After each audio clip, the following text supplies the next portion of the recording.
You're listening to Scale Right Revolution, the show to follow if you're a high-achieving founder, business owner, or entrepreneur running a 7 to 8 figure company and you're ready to create your next level vision and make a bigger impact without missing out on life. I'm Tori Boats, an award-winning serial entrepreneur and the creator of an unconventional strategic advisory company where our mission is to help you revolutionize how you scale and pursue your most ambitious goals yet, while feeling lit up in your business every day. You deserve to live a fulfilling, wealthy life, balanced with family, friends, rest, and joy. So let's dive in. And before we do, hit that follow or subscribe button.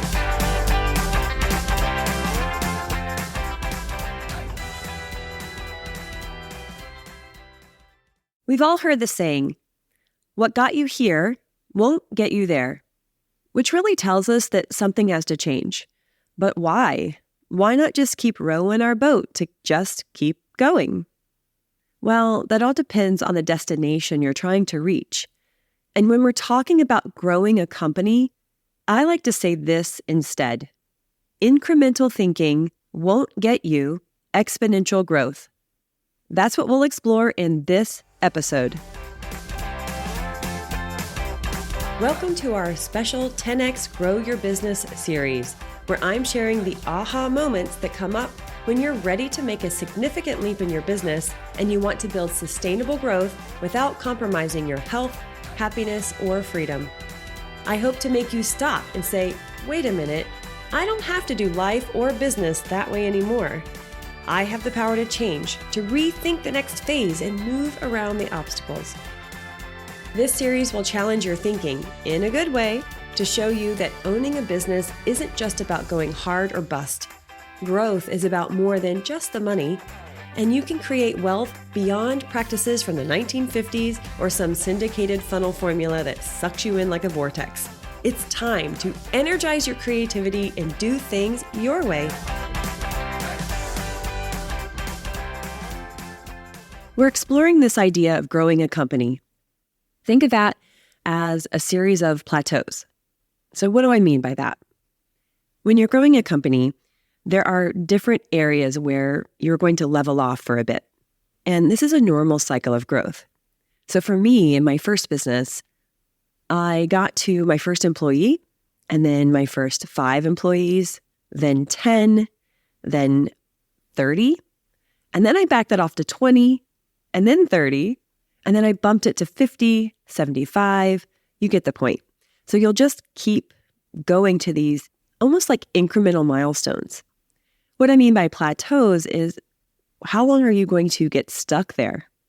Does it feel like you're stuck or you're not ready to move to the next level? So these little levels become what I consider plateaus, jumping off points to the next set of goals.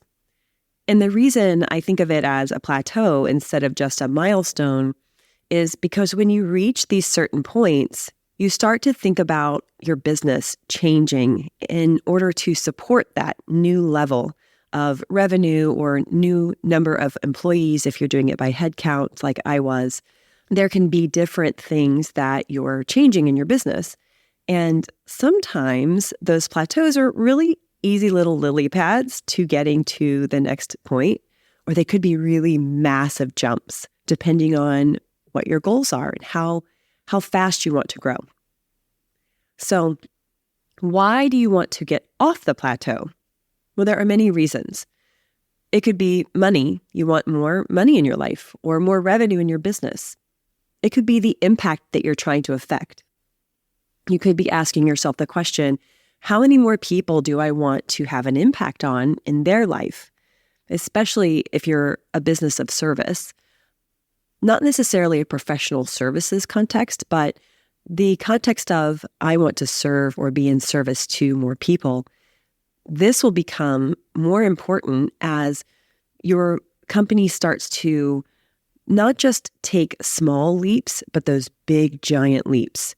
Is having that basis of this is the revenue goal that I have, and here is how many customers I want to serve. Here is the change that I want to affect. It could also be a challenge. I'm interested in the next challenge. Maybe you see someone who's inspirational or that driver. Well, if they can do that, I can do that too. And that's where the challenge or the excitement or inspiration for who do I want to be next can come into play. And another reason to get off that plateau is the question of, well, someone's got to do it, so why not me? So where have I been in my past? Gosh, I've been driven by many different reasons. And one of my main reasons, especially in my first two businesses, was money. How can I get to the next revenue level? And for me, that was always driven by either the lifestyle that I wanted to create for myself personally, or what do I need in order for this business to feel easier? And that usually was a revenue goal. If I had this much money, I could afford staff to take things off my plate.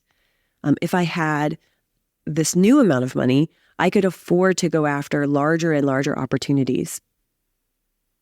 Okay, so money isn't bad, and I'm never going to say money is a bad thing. Money is actually excellent. And if you're not in business to make money, then are you really a business? That's always that age-old kind of thought or question we come back to. But in my past, it's been a main driver to all the decisions that I made, and that isn't always healthy. It's also can be a constraint that we'll talk about later on in this episode. All right, so where am I today? Today, I'm looking at, a series of factors, really. Money still plays an important role, and impact plays a role, but not in the way I thought it would when I first started out. So at first, impact feels very external. Like I want to make a bigger impact, so I'm thinking of growing my company. Therefore, I'm thinking of how many more customers can I serve or do I need to serve to hit this goal? But then I backed up into impact really can start with what incremental change do I want to make in my own life? Which quite frankly is counterintuitive to the whole idea of business because you never really think of business being personally serving. At least I didn't think that business could mix with my own personal goals. It felt selfish. It just didn't feel like it belonged. I was really good, the queen of compartmentalizing my life into different segments and different sections. Different people got to see different parts of my personality and different parts of my thought process and goals that I had based on, really what I wanted to show them, what I was comfortable showing them. So when I used to think of impact, it was always about the money or the growth number, this external thing I was trying to achieve. And the more sophisticated I got, the more I evolved as a person, I realized that the impact that would motivate me for the long term was really, what is the change I'm personally seeking in my own life? And what does that have to do first with setting an example for my children, becoming that role model that they can look up to instead of having to defer my kids to look at someone else as the role model? That was my turning point. So today I look at many different reasons for why I want to grow my business and why I want to jump to different levels. All right, so there's another applicable saying that I think of when looking to create a fulfilling, wealthy life as I build my business. And some of you may be saying, instead of growing the business or building the business, that they want a 10x. We can't forget how impactful this saying is. The pursuit of happiness, which is really driven by the happiness you get from pursuit. So what is the difference that happiness makes? Well, first of all, we're humans. And do you know how creative you are when you're enthusiastic, when you're all in? That's what happiness gives you. That's what the art of pursuit gets you, is what is growth anyway? It's not that you're feeling happy because you've already achieved it. It's that feeling that you get as you expand and you evolve and you decide that I want to do this next challenge, this next hard thing. And that is the joy that we get from the act of growing itself. I mean, think about when you're stagnant. Are you your most creative when you're stagnant? Or do you really come alive when you can flourish? Do you come alive when there's something new and inspirational that you want to achieve, attain, or go get, or just to chase? So that is the power of this pursuit of happiness. It's that goal that's bigger than you, but really when you boil it down to the everyday, it's the happiness you feel in the pursuit of something that enlivens your creativity. It's important to note that there are seasons in your business. I like to think of it as 4 different seasons. You're growing, or you're adjusting to the growth. You're chilling, and then inspiration strikes. I like to hope that I can control when inspiration strikes. And that's not always easy to do, but this little impact, having it be an internal motivator, something that you want to change in your own life, can be that genesis point for finding your next inspiration. But when you get stuck in the adjust phase or the the chill season, that can be frustrating, especially when you're looking to grow again. You arrive in this new place and you're stuck. You're looking for your next idea.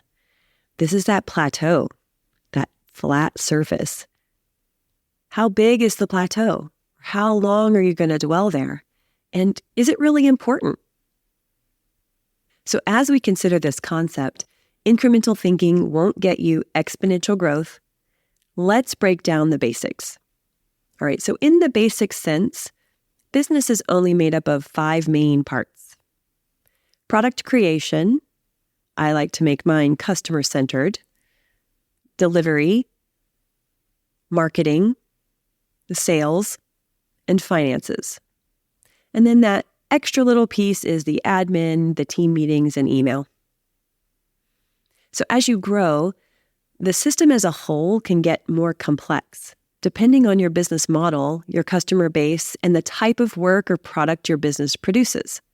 For instance, when we look at delivery, you have the customer-facing centers and the back office operations.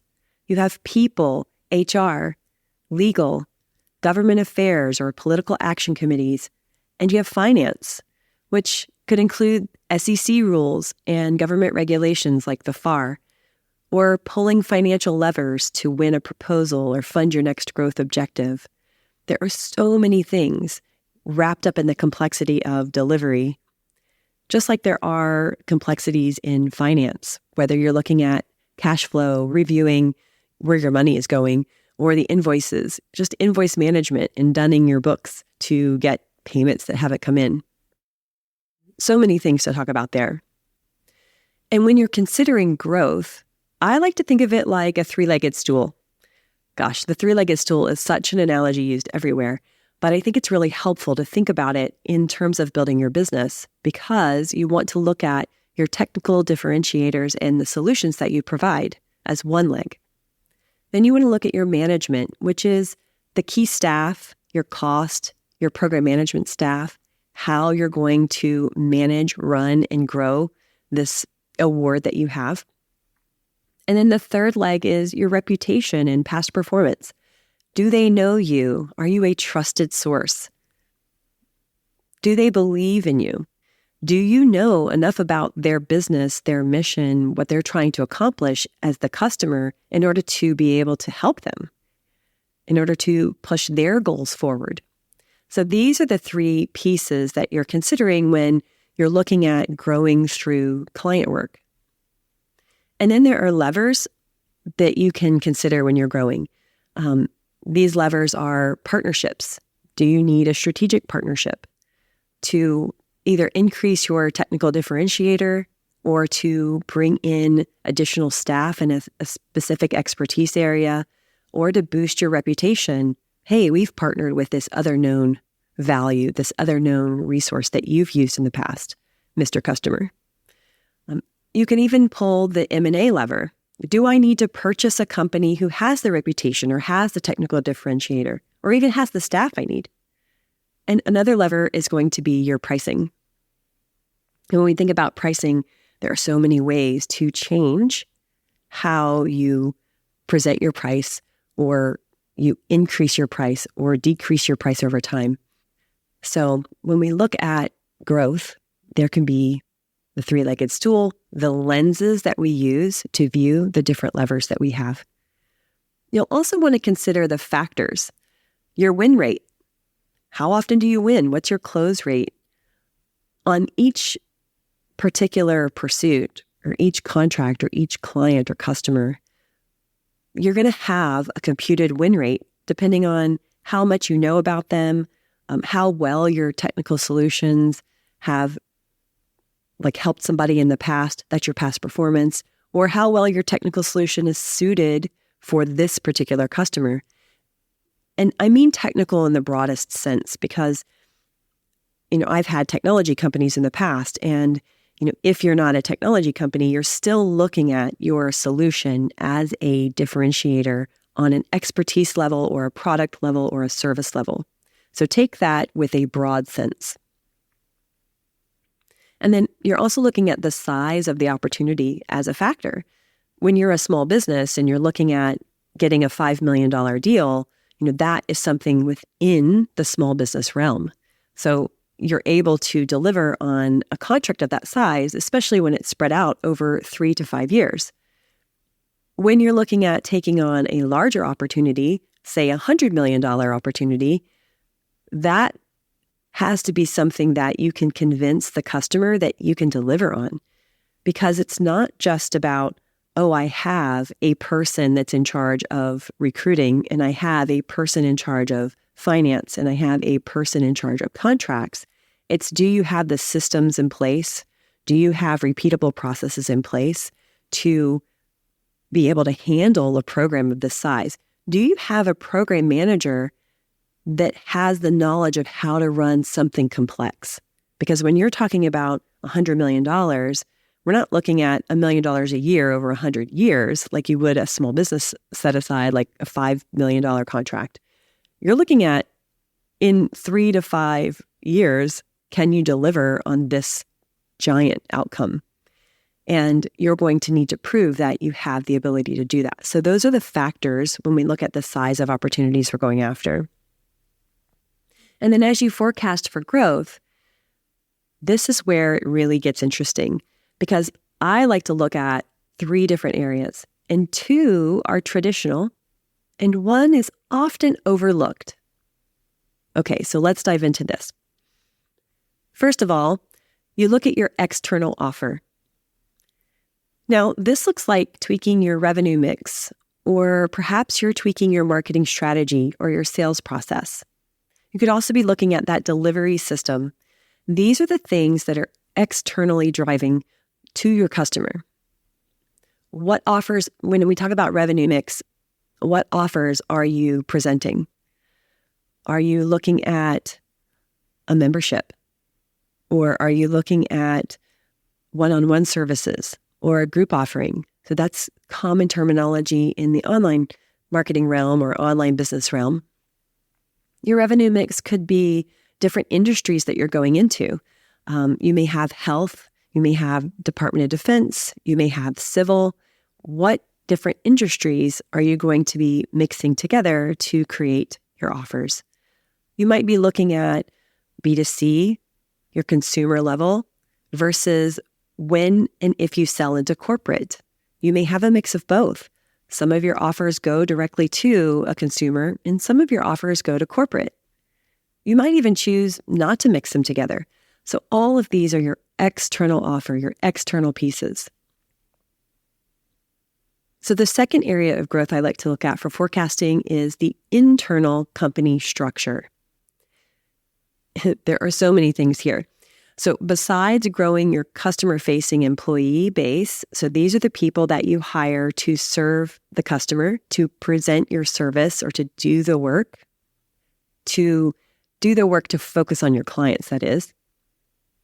Then you have the internal pieces.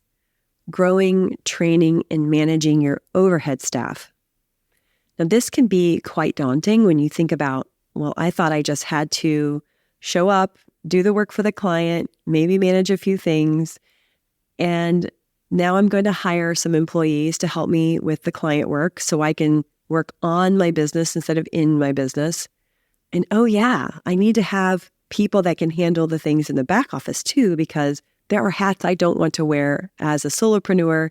And as you advance from solopreneur into entrepreneur, that's when you start having your tacticians, your technical staff that can take things off your plate, but you're really still running things. And then as you graduate even further into this CEO role and becoming more of the visionary, you're looking at growing entire staff, like divisions or groups of staff, bringing in directors for those pieces, and eventually bringing in an executive team to help you manage everything that's running in your business. So it can grow in these tiers. Another place you can look is your business model. Now, business models, when you think about it as a 300-page document or a project in your MBA where you have to create a business model, if any of you have ever taken an entrepreneur class in your MBA program, that's definitely something you will have had to create. And when you think about the concept of growth, exponential growth, it may make sense to look at your business model. It can actually make sense to look at your business model at all points. But when you're trying to iterate between different paths you could take, different decisions, the ROI can really get you into a spiral. Which decision gives you the best potential ROI? Sometimes those can all look the same. They can all have the potential to be really good. And if you have no other measure of which one to take, that can be a point where you kind of get stuck. It's almost like that philosophical question, what's my passion? What's my purpose? What's my business model? What's the best choice forward using that can be a loop, an endless loop. So one of my favorite ways to look at a business model is to do it all on one page. And I look at it like almost like rapid prototyping. And the business model canvas is something that I found to help me know, can I visualize this business model really quickly? And what are all the pieces I need to consider? Because when you're in an iterative idea phase, sometimes you can forget some of the pieces. Oh yeah, strategic partnerships is probably something I should consider. So the business model canvas will give you an easy graphical visual way to get a bunch of ideas down. And I remember when I was trying to figure out one of my next businesses, I probably created about 30 of those. It was quite crazy. So when I say that you can get stuck in the spiral of creating the perfect business model and using that for your decision-making process, I'm speaking from personal experience. So be careful with tweaking your business model because you don't want it to be this endless spiral. But that is definitely an internal company structure that you can change. And speaking of strategic partnerships, financing options, and restructuring how you leverage your money, those are also internal company structures that you can look at. And, when I say restructuring, leveraging your money, it simply means which money are you going to use? Are you going to use your cash? Are you going to self-fund? Are you going to get a loan? Are you going to consider outside financing? Are you going to consider a merger or an acquisition? So we can talk about that at length, but let's move on. Because the next piece I want to talk about is often overlooked, and I don't want you to overlook it. It's so important. It's mindset, energetics, belief, and identity. Now, I know some of those might be foreign concepts, like energetics. What the hell are you talking about? But bear with me for a second. Just hang on tight, because this third area is a high impact area of growth, because your business will only grow at the speed of growth of the woman or man running it. You grow, your business grows. It's so important to manage. And when you're thinking about growing personally, whether it's professional development and skills, you can't forget the personal development. You can't forget managing your mindset. Because if you're going to 10x your company, it's going to require completely different thinking than you've had in the past. And that thinking has to change. And sometimes we can get stuck in our old patterns and our old beliefs. They can keep you from getting the momentum that you need. They can keep you from the spark, that idea that you want to have. We talked earlier about inspiration, creating that momentum for your next path of growth, and the creativity that pursuing happiness can bring you. But if you don't believe that you can be happy and still make serious money, then you're never going to allow yourself to play a bit to find that next big idea. Managing your mind is important, and so is the energetics. And by energetics, I simply mean as you step forward to take this new path, as you step forward further into becoming that visionary CEO, the leader you are destined to become, what is your energy around it? Are you enthusiastic or are you scared? Are you hyping yourself up to hype up your employees, which really feels false and fake and can fall flat? Or do you genuinely have a thirst for the direction that you're heading? Do you genuinely care? Are you genuinely excited? Are you exhausted? Like, that's energy too. If you're running from a place of being so tired because all you're doing is running around like a chicken with their head cut off from this task to that task, and you're so exhausted at the end of the day, you look over your week and you know you were so busy, but you can't put your finger on exactly what was I doing? What did I do that day? Did what I do even matter? Am I even moving the needle? All of those are tied up into energetics, mindset, managing how you feel in your business, which is why I say it's often overlooked, is we don't think about the person behind the business. But truthfully, business is human because humans run businesses. Humans are the genesis of that idea. Humans have the creativity to go forward. We not only carry out the work, but if you're going to say we can just automate that with computers and robots, there are pieces you don't automate. And when you are growing a company, you're going to be interacting with people, whether that's your customers or clients or your employees, your staff. You're going to be interacting with people. And you, as the owner of the business, are one of those people. So managing your mindset and your identity as you grow is going to be hugely important. It's often overlooked, but I'm telling you, this is your high impact area.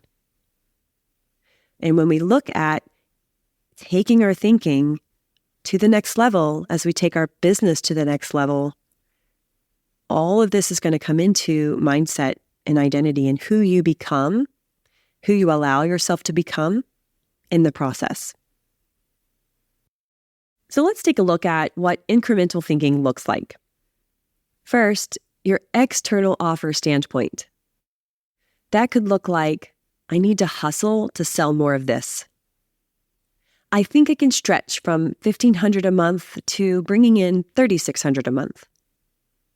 It could be in the terms of your internal structure. Oh, great. Now I need to bring in a bunch of staff to help me spend so much time training them. Great. How am I ever going to get all of that done? There's so much on my plate already. It could be around the third piece, which is mindset. I have so much on my plate and it's so heavy and I'm so busy. How am I possibly going to fit more in?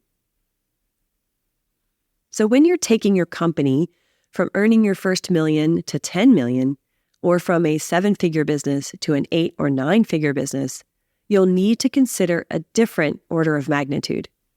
This is the exponential thinking. While the push for 10xing your business can leave a bad taste in your mouth, Here's one way you can get into exponential thinking without freaking out that there's so much to do, this huge mountain to climb. Now, this is especially important if you feel driven, almost restless to make a bigger impact. And you're saying, someone has to be the one, why not me? So here are some questions to ask yourself. So we start with the easy stuff, the numbers in a forecast. And then we back into our revenue. How many sales do I need? And it's important here to get clear on your close rate in each offer. And then you simply translate that into how many leads do I need to generate. Some other numbers that you may be used to using: what milestones, metrics, or results do you need to make this goal happen? What can I spend on this growth? And how long do I need or do I have to spend this money? In other words, where is my break-even point? And for those of you that don't use these kinds of metrics in your business now, that's okay. Break-even simply means when I'm spending money in order to generate money, you need to know when you're going to make that money back. Because even though we think of expenses as investments, you only have so much money before that runs out. And your break-even point will give you a measure, just a point in time, where you can see if the trend is going towards earning that money back, or if there's some kind of change you need to make to get to that point. And then the fun part, what's the potential for profit? So those are the number pieces. Those are the traditional things you think of when you're looking at forecasting and revenue growth. Here's where you can alter your thinking on the infrastructure pieces, that too, the internal processes. Instead of thinking about all the work you have to do to train your staff, you start with incrementally getting your processes out of your head in the crudest way possible. Now, for those of you that are overachievers and high achievers like me, excellence is one of my values. So the thought of getting something out of my head in a crude manner is no-go. If you've ever seen one of my journal pages, holy moly, no one's going to be able to read it because it's jam-packed with things. But bear with me, because you can remind yourself that you can hire a curriculum designer, an editor, a writer, like a ghostwriter, to take your notes, make them coherent, and into a product. In fact, they specialize in that. So don't be afraid to just get something out there to get it out of your brain and then hire someone to help you. Then you want to consider, what teams do I need to create to execute at this level for the outcomes I've outlined? Those are the results you're investing in. When you think of hiring staff in order to grow revenue, instead of looking at it as an expense, technically it's an expense on your balance sheet, but you're looking at making an investment in the growth of your business. And that links to earlier when we talked about money. How long do I have to spend this money? Sometimes it's related to the people that you're investing in and when you need to see a result. So think about the teams that you need to execute if you were going to 10x your revenue, because that's going to help your brain go from just hiring people to help you incrementally to looking at the structure of your business as a whole and then putting that into a timeline. Remember, when you go from solopreneur to entrepreneur to CEO, simply phases in your growth, phases in the level of people you bring in, from people to help you, freelancers, to those tacticians, those technical specialists that have expertise that can handle things that you give them, to the directors and the strategists that are going to help you create the work to give the staff and to manage that staff. This is an evolution. The same is true of when you hire out different resources. That is an evolution. You don't hire 10 departments at once. You start incrementally. Now, when you're going to 10x your growth, you may be thinking, wait a minute, I thought we were doing things incrementally.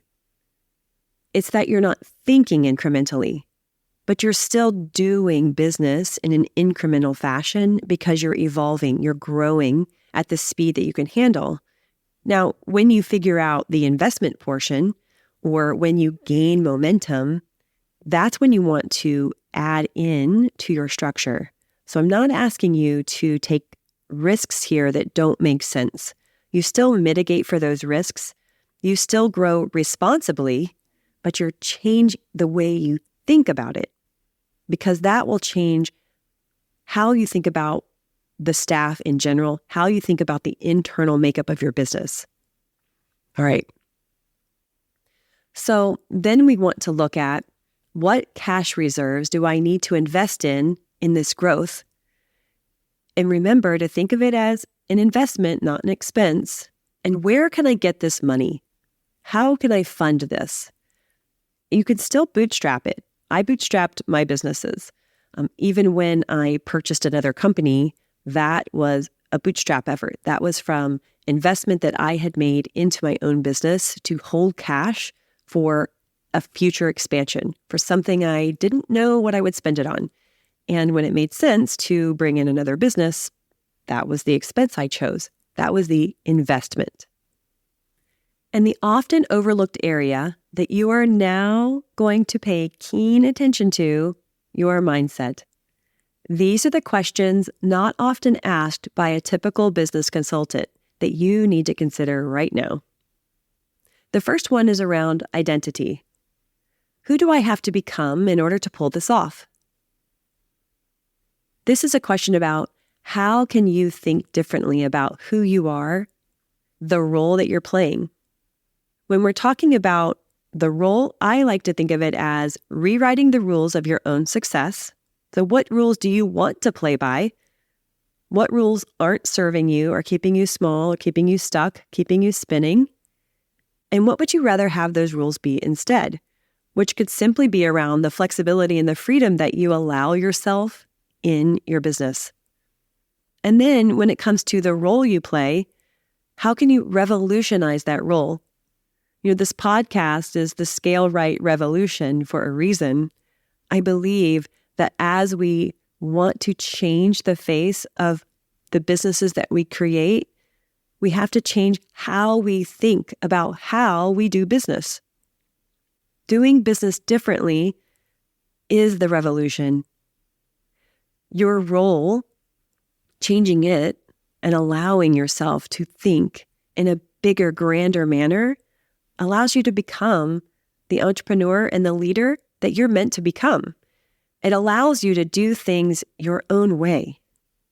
And that is so powerful. So when you look at identity, who do I have to become to pull this off? Who do I have to become to make this dream a reality? That is the golden nugget. Because that will help you evolve into thinking differently, into becoming the person you need to become, into becoming that leader that you wish to become, into becoming the mom you wish to become. It doesn't only apply to business, because you remember that you're an entire human and you have a life in business. And when you consider what you're doing in your business, it cannot be at the expense of everything else in your life. Who would you be then? You would be lost. So who do I have to become? And then the next question is, how am I going to believe I can do this? The skill, the ability, perhaps you're fighting imposter syndrome or thinking you're faking it and that you're going to be found out at any moment, that you don't know what you're doing. Instead, what do you need to believe about yourself? And I will give this one to you straight from my notebook. This helped me overcome so many barriers and challenges as I grew. It's the belief that I can achieve anything I set my mind to. Now that is probably very common to you. However, sometimes we get stuck on the, if I only knew what to do next. If I only knew what to set my mind to. And remember how I talked about that spiraling hole of what's my purpose, what's my passion, that philosophical question that really has no answer? setting your mind to the next thing can also be one of those black holes. So trusting that you have the ability, that you are capable of achieving any success you set your mind to is the key to allowing yourself to set your mind to the next thing, especially if you believe that your big dream isn't possible. If you want to achieve your most ambitious goals yet and feel lit up every day in your business, you've got to find that place where the spark happens. And it starts by believing that you can create the dream, the reality, the wealth, it's not just even about wealth money-wise, but the wealth in your life, the freedom to enjoy your life as you grow your business. So that key thought to have is I trust in my ability that I am capable of succeeding no matter what I choose is a core belief. And you can look at the evidence of your success in your past. So if 10xing your business scares you to death, go back and remember that success happens as you take steps and that you've already been successful. And the final question in this little mindset section is this: what does this new vision even look like? Some people have the idea, I want to 10x my business, but they don't know what that looks like. They don't know how their business has to change. But I believe that those answers really come to you as you start to make the change. As you really get comfortable with what does 10xing mean? Not what does it look like in the numbers, but what does it look like as it's happening, as it's going through the action, as you are playing your role. What does your role morph into? How does your life change? Can you see yourself making those changes? You may not be able to fully see the 10x, and that's okay. You don't have to see the end in order to know how to get there.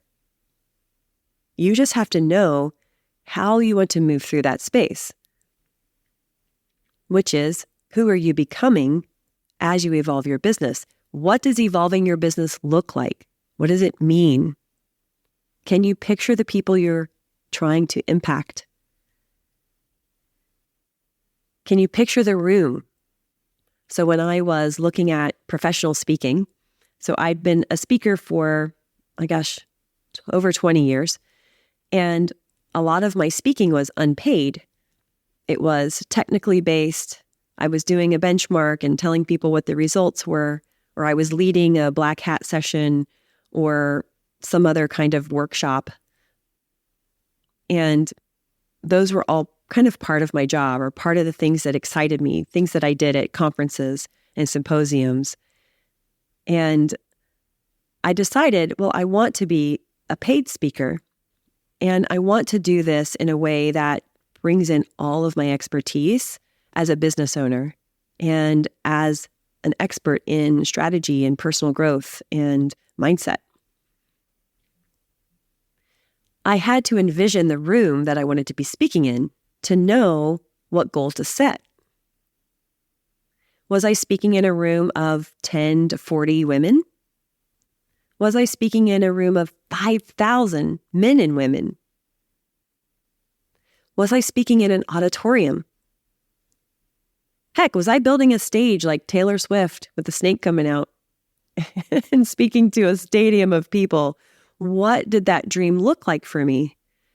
Because depending on the outcome of that visualization exercise will help me set the goals that I need to set in order to get there. Now, my goal was I want to speak to 5,000 people I could see it with tiered seating, like the Lincoln Center or like a stadium, I guess. And that set the goals for me because I had to think about When you impact a crowd that's that large, what would you talk to them about? What is so common between a large population? Now, the funny thing about that particular story is it's really the same thing as the 10-person crowd. It's the same thing as the 200-person retreat that I'm planning to build.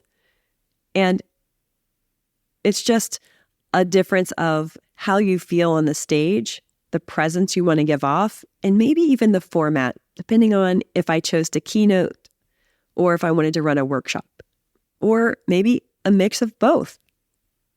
The sky's the limit, and that is the point. What does your new vision even look like? Now, when I'm talking about speaking in my particular story there, it's easy to visualize a stadium full of people.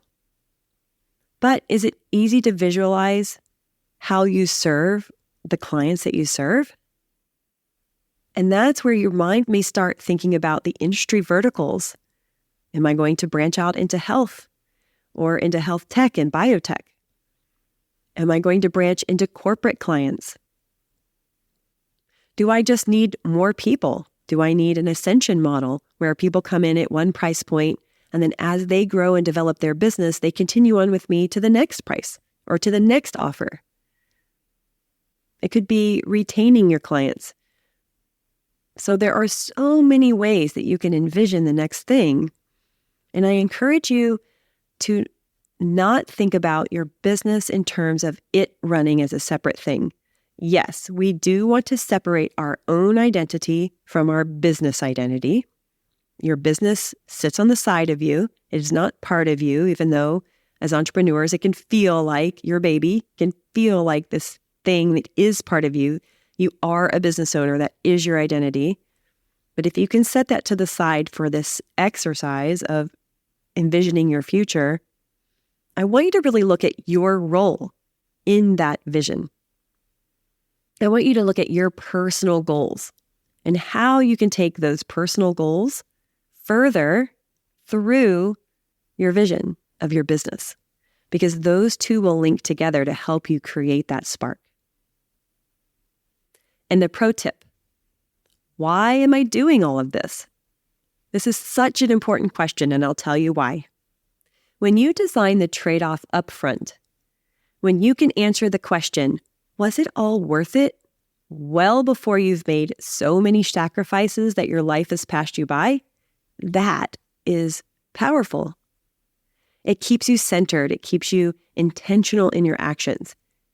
It makes sure that the way you're thinking about your business doesn't overtake your entire life, because we want to grow without missing out on life. Because what's the point of growth if you don't enjoy it? And I don't mean I'll be happy when I get there. I mean enjoying the process along the way. You're well on your way to designing a business that allows for your life. No. I like to say it this way instead. You're designing a life that allows room for your business to grow and flourish without sacrificing your own health or your happiness or your humanity. And I'll sneak this one in there too. Without missing out on the fun times with your kids while they're still around, while they still live with you, while they're still all into you. That was one that I wasn't willing to miss. And I didn't want to let go of my ambition in order to have both. Find a way to have both. Why am I doing all of this? Keep yourself rooted in that.